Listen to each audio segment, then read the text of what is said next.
Welcome everybody to this edition of Attention Talk Video. I'm your host, Attention Coach Jeff Copper, and we're here today with ADHD coach Deshawn Wirt. Welcome to the show. Thank you so much. Glad to be here. In preparing for a video shoot that we're going to do in a couple minutes, we were having a conversation, and you said a few things that I just want to throw out there and have you comment on. Okay.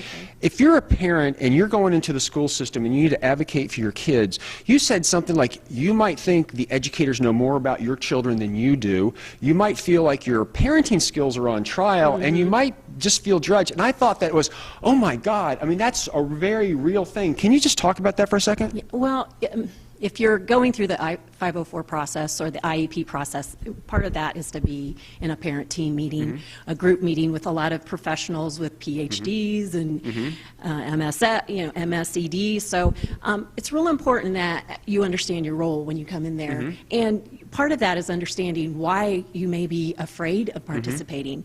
And you were right. We were talking about parents bring their fears of school that started when they were there as children that got in trouble often. And then there's the whole, they're the professional, who am I? But actually educators or parents are the very first educators that happen. So they are the best person. They have the most vested in their kids to make sure they get the best education. So totally have a very important role on the team.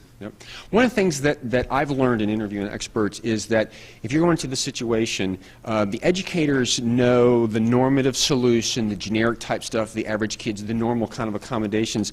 And I think a lot of, you walk into a room, there might be a bunch of PhDs as a parent, and I think I'm looking to the parents out there, don't let that get to you, because you know your kid, you know them like they don't, and you can bring some things to the table, and if you can identify this, and maybe you do feel intimidated, maybe you do feel judged, I think just this conversation, and just meeting you where you are and say, this can be a barrier, and maybe go talk that out with somebody, maybe have a coach, because if you're not dealing with that monkey in the room first, it's going to be very difficult for you to play your role as an advocate on the team, which is a big deal. Well, what parents want to do is come in there angry bear, or hide their head in like an ostrich, but they have to come in informed and ready to talk about where their kids are, what their kids are doing at home. Are they spending 5 hours doing homework? The school needs to know that so that they can make an appropriate and good plan for your child. Well, we hope this was useful for you guys out there, and Deshawn, thank you so much for coming on the show. Appreciate it. Take care.